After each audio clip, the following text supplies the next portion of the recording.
የእናንተ እኮ አሁን ችግሩ ምንድነው? አብራችሁ ሳትኖሩ ልጅ ፈጠራችሁ። አሁን የባልየው የሚስትየው ያይጤና ያሞራው ልበላቸው ያይጤና ያሞራው ነገር አብረው ሲኖሩ ምንድነው ባህሪያቸው? ምናልባት አሞራው ምክንያቱም አሁን የሚል ነገር ሊመጣ ምንም ተፈልገው እየተወለደ ነገር ፈልገው አይደለም። just መኒ ሜክ ልታረግ ነው። ልክ እንደዚህ ቤቶች መኒ ሜክ ወረቅ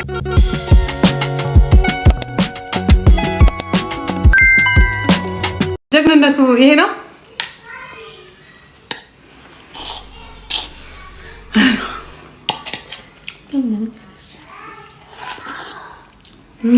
ቤተሰብ የሚላችሁን ብትሰሙ ኖሮ ከዚህ በለጠ ጀግና ትሆኑ።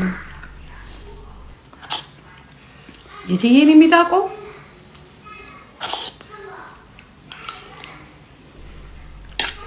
እኔ ምንም ማታ በተናገርኩት ነገር ላይ ማለት ነው ነብሮ ለጥፎት ይጅባት ቀላል ይድባታል። 5 ዓመት ሄድኩባት ያበቃትም እንዴ 5 ዓመት እኮ ሄድኩባት ሮጥኩባት እንጂ በረርኩባት። ሁለት ልጅ ወልዳ እናት መባል ብርቅ ነው። ሁለት ልጅ ወልዳ እናት መባሏ ጀግንነት። አሪ ኦኬ ጋይስ አሪ ኦኬ። እሷ ራሷ ብትሏት አትሰማችሁም። ይሄ ጀግንነት አይደለም፣ በጣም ቀላል ነገር ነው። ጀግንነት ምን እንደሆነ ታውቃላችሁ? ይሄ ህዝብማ ቸግሮ ጀግንነት ማለት እንደ ኃይሌ ገብረስላሴ ወጣችሁ አገራችሁን ስታስጠሩ፣ እንደ ደራርቱ ወንጫ ስታመጡ፣ ሀገራችሁን ከድህነት ስታወጡ፣ ድህነት ስታመጡ አይደለም እና የሆነ ዩኒቨርሲቲ ውስጥ በነጥብ ስታሸንፉ ዋው ስትባል ይሄ ነው ጀግንነት።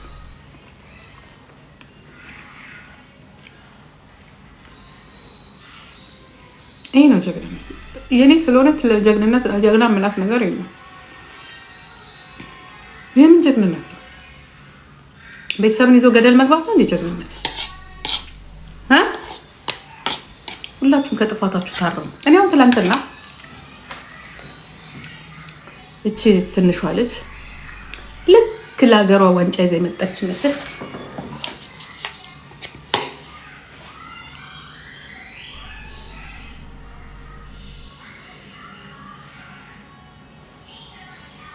ስንት ደግሞ ተወኝ።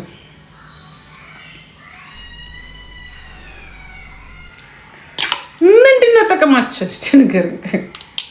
የኛ ጥቅም ምንድነው? አልተው ምንድነው? እንደ ኢትዮጵያ እንደ ህዝብ እንደ ሶሻል ሚዲያ ምንድነው?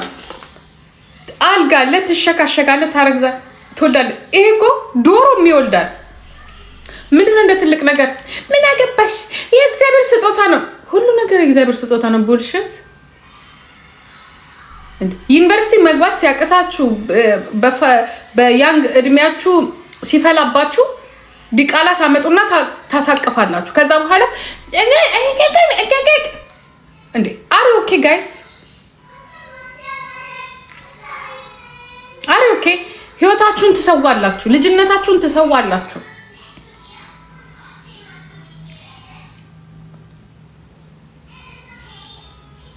የምታሳዝኑት እናንተ ናችሁ። በስተት የሆነ ነገር ቢሆን ኦኬ ተሳስታችሁ ስትሸካሸኩ ምናምን ለአንድ ቀን ፈን ምናምን ብላችሁ የሆነ ነገር ሀፕን አረገ እትስ ጋዴ ኦኬ ከማስወረድ ምን ከማለት ኦኬ ያ ተጠንቀቁ። አስባችሁበት እንውለድ ሻአሻንጉሊት ግዙ። በብዛት ነው ያየሁት። ምን እንደው ታውቃላችሁ? ልጅ የሚወልድ ሰው በልጅነቱ ያልተጫወተ በልጅነቱ ልጅ ያልወለደ ነው። በልጅነቱ ልጅነቱን ያላጣጣመ እንደዚህ ነው። ፕሮብሌም ያለባችሁ ልጆች ናቸው ልጅ የምትወልዱት። ያ ማለት ግን መፍትሄ አይደለም። መፍትሄ አይደለም። በቃ አሁን የእናንተ ህይወት በቃ ህይወት የእናንተ የረጣችሁ ዘሴም ሽቴኛ ቤቱ ነው የሚሆነው። ከዛ የሆነ ነገር እግዚአብሔር አያርገው ብቻ። እኔ ምጸልይላችሁ አንተ ሰውዬ እግዚአብሔር ያጽድቅላችሁ። ይሄ እሰየው የሚባል ነገር አይደለም። መወገዝ እንደ አንድ ሴት እናት እኔ በራሴ ያጠፋሁትን ስህተት ልጄ እንድትደግመው አልፈልግም። ደገመችው። የጎረቤት ልጅ እንዲደግመው አልፈልግም። ደገሙት። ሶሻል ሚዲያ ላይ ትላንትና ስትል የነበረች ደግሞ ቻይት ስትል ደገመችው። ገና ሳታድግ ማለት ነው። ጥሩ አይደለም እኮ ነው የምላችሁ ያላችሁት። ጥሩ ነገ 5 ዓመት እኮ ነገ እኮ ናት። ከዛ እንዲገርሽ ትመጫለሽ። ቀጥቅጦኝ ገላምጦኝ ስወልድ ወፈርሽ ብሎኝ ያ እንደዛ ሞትልሻለሁ። ይሄንኑ ነው እንግዲህ የምንሰማው። ያ ቀድመን እየነገርናችሁ ነው። ተው ስለ መድኃኒዓለም ልጆች፣ አራው ተው። እኔ ደስ የሚለኝ እናንተ አምሮባችሁ አድጋችሁ በሜንታል በፊዚካል በኢኮኖሚ ጠንካራ ሆናችሁ በቃ ስትወልዱ በቃ እግዚአብሔር ቢያደርግልን እንደዛ። እናንተ ደነዞች የአላህ ያረቢ ገና ስትቀምሱትን ያንን ነገር ኢንጆይ አርጉት።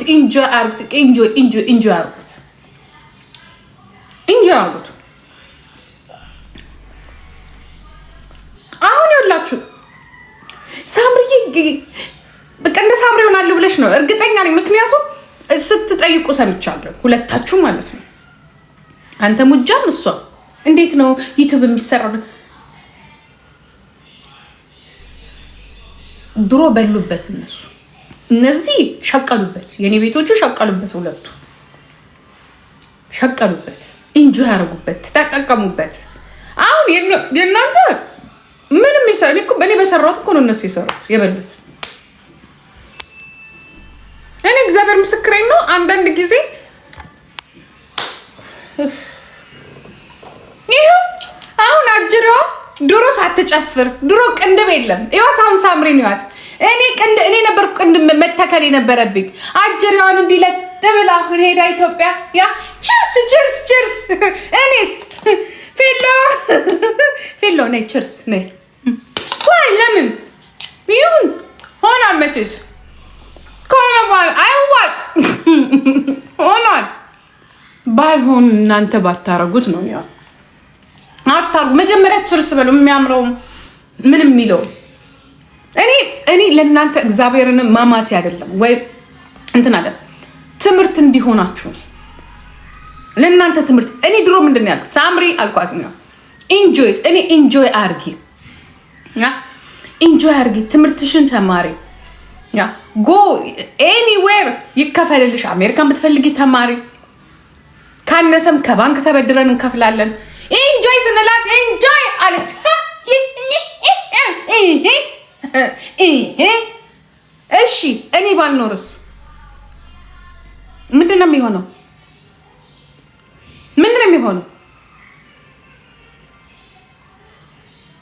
ሌላም እናት እንደኔ እንዳትሆን፣ ሌላም እናት እንደኔ እንድትሆን አልፈልግም።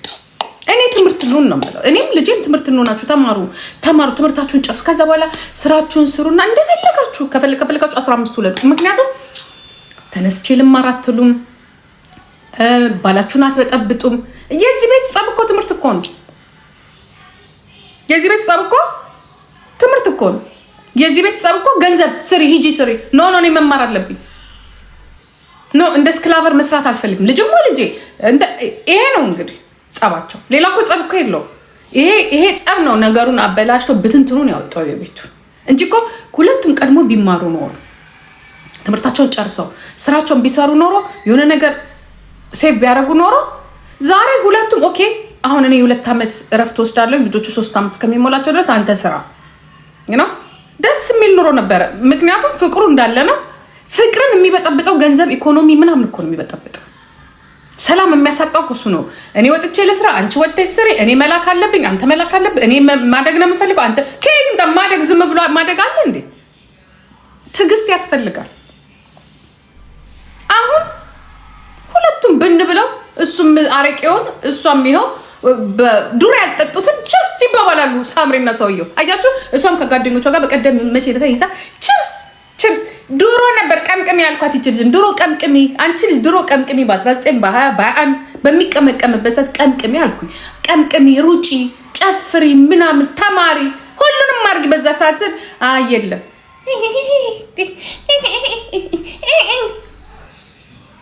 አሁንም ተቀምቅም እስካለው ድረስ አይደለም መቀምቀም። ለምን እኔ ተራራ ላይ አትወጣም? ምክንያቱም አለው ግን የሌለስ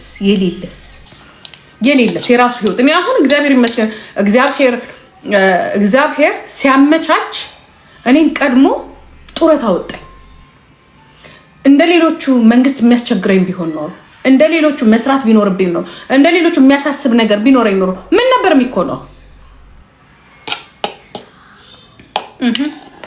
እንደ ሌሎቹ የመንግስት ተጦሪ የማንም ብር ሰብሳቢ በሆን ኖሮስ ምን ነበር የሚኮነው? ወዳሳን በገጇ ቁጭ ልጆቿን ታሃርድ ነው። What about you? ማዘር መጥተው ከዛ ሊያሳድጉ ነው። ሰምቲንግ ሪዝን እርግጠኛ ነኝ ይሄ በሶሻል ሚዲያ የተጀመረ ነገር አንድ መጨረሻው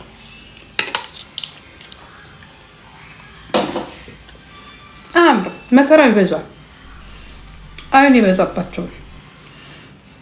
ሰው ደግሞ አብሮ ሲኖር ጸባዩ የሚወጣው ይዛኔ ነው። የእናንተ እኮ አሁን ችግሩ ምንድን ነው? አብራችሁ ሳትኖሩ ልጅ ፈጠራችሁ። አሁን የባልየው የሚስትየው የአይጤና ያሞራው ልበላቸው፣ የአይጤና ያሞራው ነገር አብረው ሲኖሩ ምንድን ነው ባህሪያቸው? ምናልባት አሞራው የሚናደድ ሰው ነው፣ ታጋሽ አይደለም፣ ጥሩ ሰራተኛ ነው። አይጤ ትል ይሆን? ምክንያቱም አሁን የሚል ነገር ሊመጣ የዛሬ ዋ ይላል አሞራው። እንደዚህ ብለው ዋ ሊል ነው። ከዛስ እናት ልታለቅስ ነው። ከአሜሪካን አውሮፓ ልጁ የት ነው ደግሞ? እኮ ችግር እኮ ነው። የት ነው የሚወለደው? ነው ልጅ እግዚአብሔር እንትን ብሎ ማለት ነው። ስትጣሉስ ከአሜሪካን ጋር ልትካሰሱ ነው። እኛስ እዚህ ስለሆነ እንጨርሰናል። እዚቹ ለዚቹ እንዴት ነው ነገሩ? እንዴት ነው የሚሆነው? ቤተሰብስ ምንድን ነው? መርቋል? ድሯችኋል? ወይስ እንደዚሁ እየተናጫችሁ ከእናታችሁ ጋር የእናት ልፋት ደግሞ መልሶ አድርጎ እጇ ላይ ጣል?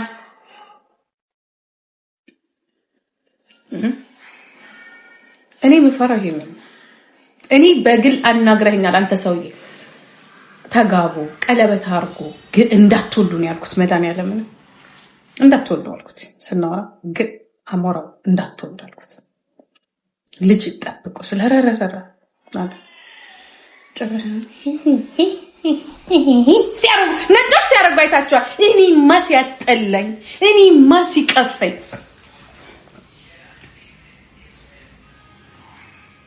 ጋንጀራባ ነው ደግሞ ብቻቸውን። እናንተ ወይ አንድ እንኳን ጓደኛ የላቸውም አጠገባቸው፣ አንድ ሰው እንኳን የለም። እዛ ከባህር ጋር ሆነው ዲግሮስ አይደለም ምን ላይ ናቸው ሁለቱ? አይችናት አይ አባት እነዛ የኢትዮጵያ ልጅ እንኳን ግድ የላቸው። ኢትዮጵያ ያለ እናትና አባት ብቻ ዋናው ብሩ ይላክላቸው።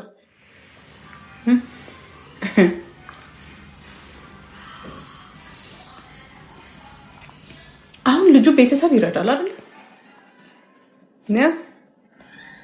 ከተወለደ በኋላስ ምን ነው የሚሆነው? ችግር የኔ ችግር ነው። አንቺን ታያለች ነገር ደግሞ ሌላው አየህ አይደለ? አሞራውና አይጤ ተጋብታ እኛ ሳምሪን አይተው እኮ ነው እነዚህ የኔ ቤቷ እኮ ናት ዋና መሪቷን ያልኮ ወይዘሮ ሳምራይት ሙሉጌታ ትባላለች። የኛ ቤቷ ናት መሪቷን ያን እና እሳቸው ባልየው መሪቷን ያ የኛ ቤቷ ናት። ቀጣይ ተዋንያኖች ደግሞ ብዙ ናቸው። ቪዲዮ ይመጥና አሁን ዩቲዩብ ላይ ሊያመጡት ምንም ተፈልገው እየተወለደ ነገር ፈልጎ አይደለም። just መኒ ሜክ ልታረጉ ነው። ልክ እንደዚህ ቤቶች መኒ ሜክ፣ ወረቀት ሜክ፣ ፔፐር ሜክ፣ መኒ ሜክ ነው ዩቱብ ላይ የመጡ ክርስትና፣ ልደት፣ ከዛ በኋላ ምንድነው ውልደት፣ እርግዝና፣ እግር ከ4 ዓመት በኋላ የታባሽ ምናባሽ ተስማምታችሁ ደግሞ ትመጡልናላችሁ። ከዛ የኔ እናት የፈረደባት ማለት ይሄም እንደ እናንተ እንደውም 2 ዓመት ከቆየ እንደውም ጥሩ ነው። ከቆየ ጥሩ ነው። እናንተ በእርግጠኝነት 2 ዓመት after 2 years I will see you እሱ ከዛ ደዚህ እና ሳምሪ ጓደኛ ትሆናላችሁ።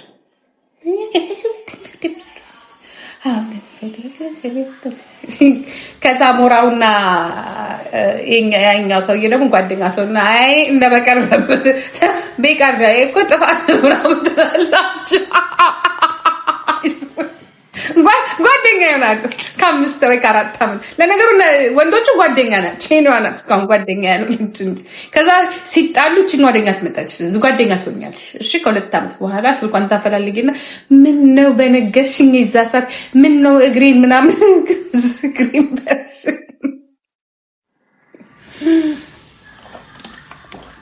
ምን ነው በነገርሽኝና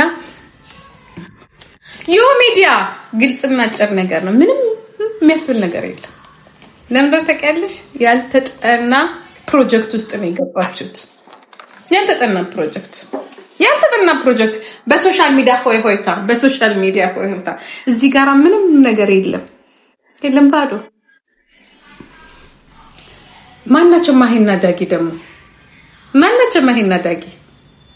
የቻይናዎቹ ለምን ሁለቱም ትምህርታቸውን ጨርሰው እኮ ነው ያገቡት። የኔ ወንድም እሱም ተምሮ ስራውን እየሰራ ገባችሁ። እንደዚህ እኮ የልክስክስ ጋብቻ እኮ አይደለም። የቻይናዎቹን አይደለም አይታችኋል ያደረጉትን ፕሮጀክት የሰሩትን። ማሂ ቻይኗ ትላልቋ ከነሳምሪ እኩል የነበሩት ናቸው። ማሂ እሷን ነው የምትሉት አይደል? ቻይና ያለችው አለች። አያችሁ ለምን እነሱ እንማራለን። ሁለቱም እኮ ትምህርታቸውን ጨርሰው እኮ ነው ትምህርታቸው። እነሱ እኮ በእድሜ የሚሄዱ ናቸው። እሱ ቻይና ሄዶ ትምህርቱን ጨርሶ እንደውም ሌላ ትምህርት ጀምሮ እየሰራ ፕሮጀክት ላይ ቢዝነስ ላይ ቁጭ ብሎ እሷን አምጥቶ ሁሉን ነገር ራን እያደረገ እድሜም እነሱ ትንሽ ሄደት ያሉ ናቸው። እንደናንተ ጩጪዎች በ19 አይደለም ያ ከዛ ላይ እዚህ ጋራ ማይና ኪዲያ እዚህ ጋራ ሞልተውት የሞሉትን እየሸጡበት ነው። ይሄ ሞላል አውጥተው የሞሉትን እየሸጡ እነሱ እንጂ ሁሉን ነገር ካረጉ በኋላ ተማሪያለሽ አትማሪም፣ ትምህርት አትማሪም፣ የጉልበት ስራ ሰርተሽ አይደለም። የሱ ደሞዙ እንኳን እሷን አይደለም 5 ልጅ ያስወልድ። ስንተኛ አሁን 3ኛቸው ነው 4ኛቸው ነው። አያችሁ ለምን ደሞዙ ዩቲዩቡ ጭንቅላቱ 10 ልጅ ያስወልዳል። የኛ ቤቶቹ 2 ልጅ እንኳን ማሳደግ አቃታቸው። ምክንያቱም ይሄ የለም ገባችሁ? ስትማሩ አሁን ሳምሪ ትምህርቷን ስትጨርሽ የመጀመሪያ ደሞዟ ስንት እንደሆነ ታውቃላችሁ? 4000 ዩሮ። እኔ እናታችሁ አልኩኝ የዛኔ። ለዚህ ነው እኔ አሁን ይሄ እንትናችሁንም ይሄ ምንድነው የሚባለው ይሄ ሶሻል ሚዲያችሁንም አቆማለሁ። ያ ልጄ $4000 በወር ታገኛለች። ከዛ ዩቲዩብም ከተሰራ ቁጭ ብለን $4000 ላይ ራሷን ትችላለች። ለኔም የምትከፍለው ካለ ትከፍላለች። የምትገዛ ቁጭ ብለን እንበላለን። ከዛ ከ2 ዓመት በኋላ $5000። እኔ ግን እሱን አልፈልግም። ጭራሽ እንድትማር ነው የምፈልገው። ግማሽ ማታ እንድትማር ፈልጋለሁ። ለምን? ሆስፒታል እንድትከፍት ስለምፈልግ። ይሄንን እንስማማለን። አሁን ስትመጣ ከዛ በኋላ ነው $6000 ምናምን ነው፣ ግን ታክስ የሚባላል $5000 ምናምን። ከዛ ታክስ ይወስዳሉ። ምክንያቱም ልጅ አላታ። ከዛ በኋላ 1-2 ዓመት እና 1 ዓመት ይፈጃል። ሌላ ጭማሪ ትምህርት አለ። ከዛ በኋላ የራሷን ምን ትከፍታለች? ሆስፒታል ትከፍታለች ከፈለገች። ለማንኛውም ሰርቲፊኬቱ ይያዝ። ከፈለግን አሜሪካንም ሄደን እንከፍታለን። 1 ዓመት ወይ 2 ዓመት ይፈጅባታል። ትታው ብትማረው 1 ዓመት ነው። እዚህ ላይ ብትጨምረው መሰለኝ 1 ዓመት ከምናምን ይፈጅባታል። ግን እየሰራች ትማር አይደል? ገንዘቡ እንዴ $4000 ነው ገንዘቡ። አሁን እኮ ብዙ ሰዎች እኮ የሚቃጠሉት እኮ ለዛ እኮ ነው። ያንን ካልኩሌት አድርገው ነበር አንዳንድ ሰዎች። ትማር አይ ግን ቆይ ትንሽ እኔም እረፍት ያስፈልገኛል፣ በአፍንጫ እንዳይወጣ እንዳልሰለች። ገባችሁ? ትስራ ብሩን ታምጣው። አንዳንድ ነገር ሲሰጠኝ ጊፍት ገባችሁ? ሞቅ ጂጂዬ እንደዚህ ምናምን ስባል እኔ ራሴ በቃ ፉን ፉን እላለሁ እና ስለዚህ